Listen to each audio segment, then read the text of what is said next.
Saudara sekalian terkasih dalam Tuhan, pada kesempatan ini melalui sabda Tuhan yang baru saja kita dengar dan juga melalui sosok Romo Yan yang terbaring di depan kita, saya mau mengajak kita untuk merenungkan tentang kedewasaan atau kebijaksanaan Kristiani yang nanti kita akan coba ketahui bahwa tahap-tahap itu sudah dilakukan dan dihidupi oleh Romo Yan ini. Saya melihatnya ada 4 tahap. Yang pertama adalah mencari dan memilih inspirasi dalam hidup.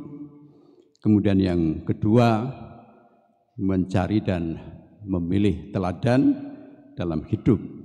Dan yang ketiga adalah memiliki katakanlah karakter penuh tentang bagaimana menghidupi iman Kristiani, dan yang keempat adalah menjadi teladan.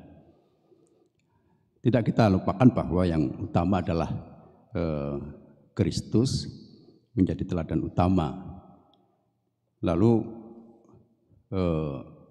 karena Kristus itu menjadi teladan utama, barangkali nanti akan kita tempatkan di akhir.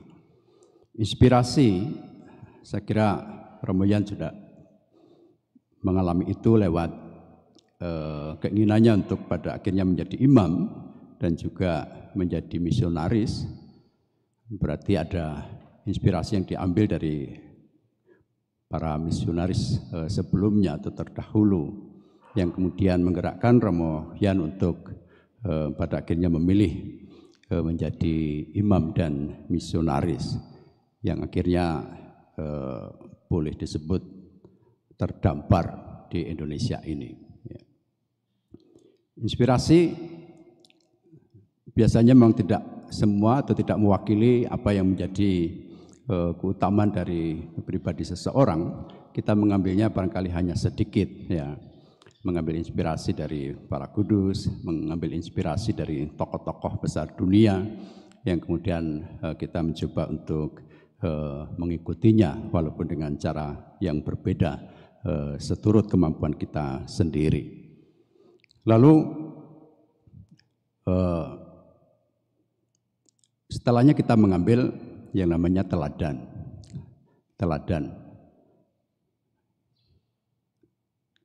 Teladan utama kita, misalnya kalau kita anak-anak, itu adalah orang tua, di mana kita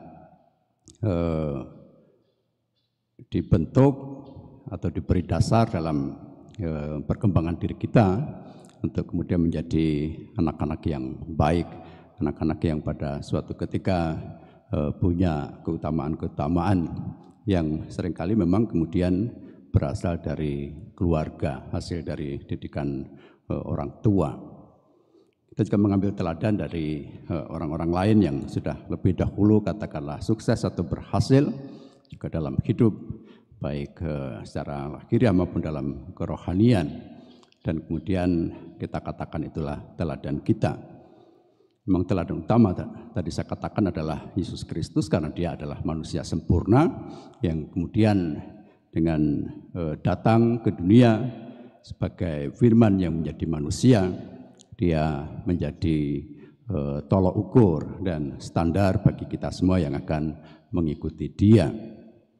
Lalu setelah orang katakanlah bisa membentuk dirinya, berkembang menjadi pribadi yang dewasa dan bijaksana, karena memilih yang terbaik untuk hidupnya, dia pada akhirnya menjadi teladan bagi orang lain. Itu ketika orang sudah sampai pada taraf misalnya seperti Santo Paulus, dia tidak hanya sekedar meneladani Kristus yang sudah diimaninya dan dipilihnya, tetapi pada akhirnya berani berkata bahwa bagiku bukan lagi yang lain tetapi adalah Kristus. Saya menjadi milik Kristus dan Kristus menjadi milik saya. Dan kemudian yang ditampilkan adalah sebetulnya Kristus sendiri. Itulah yang juga yang sebetulnya dilewati oleh orang-orang yang beriman dan percaya kepada Kristus. Pada akhirnya dia harus menghadirkan Kristus di dalam hidupnya. Bagi para imam terutama, dia akan disebut sebagai alter Kristus atau Kristus yang lain. Dan bahkan ketika merayakan perayaan sakramental, dia bertindak in persona Christi, artinya sebagai pribadi Kristus di dalam pribadi Kristus sendiri. Tidak bisa lain bahwa pada akhirnya dia harus menjadi teladan bagi orang lain, bagi umat, juga bagi sesama, bagi katakanlah semua orang, bahwa dalam pribadi seorang imam yang ditampilkan adalah Kristus sendiri.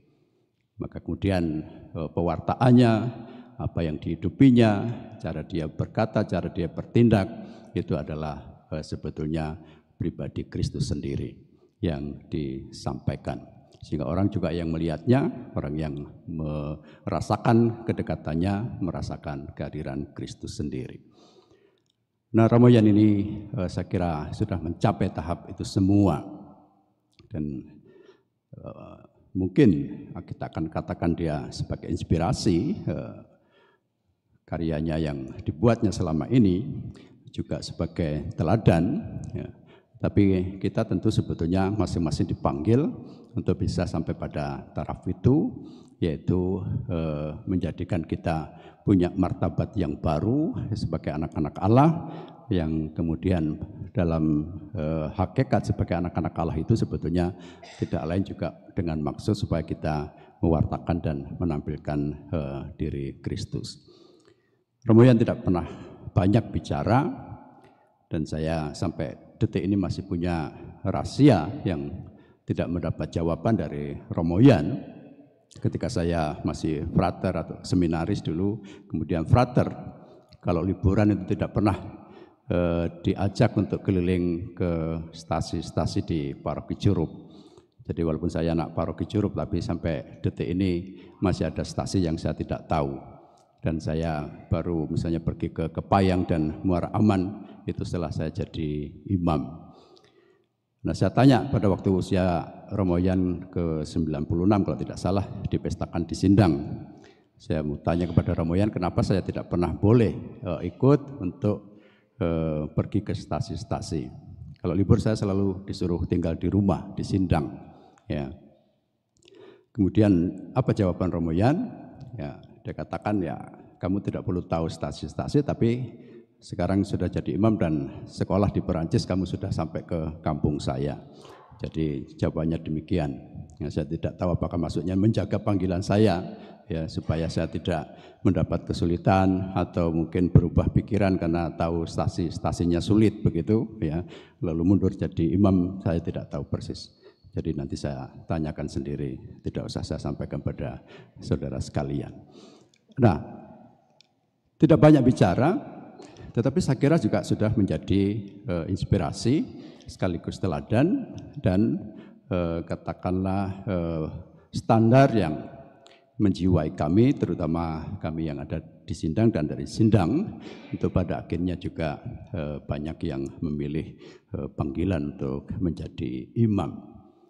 Tidak pernah keluar dari mulut Romoyan ini kamu jadi projo atau kamu masuk kemana, tidak pernah mempengaruhi. Dan barangkali yang terutama adalah kesetiaan dan ketekunannya dalam berdoa harian dimanapun. Ketika jamnya sudah tiba untuk berdoa harian, walaupun itu sedang nyupir mobil, ya pasti juga akan mendoakan itu. Dan kami yakin bahwa kami semua didoakan. Nah, saudara sekalian, mari kita belajar. Sekali lagi tak mau mengambilnya sebagai inspirasi, itu mungkin barangkali hanya poin-poin tertentu, tetapi juga bisa menjadikannya teladan. Kalau teladan itu artinya ada standar sendiri yang harus kita ikuti.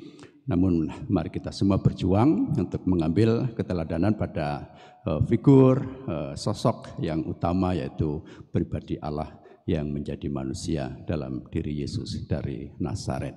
Dan pada akhirnya kita harus mencapai taraf semua menghadirkan Kristus dimanapun kita berada.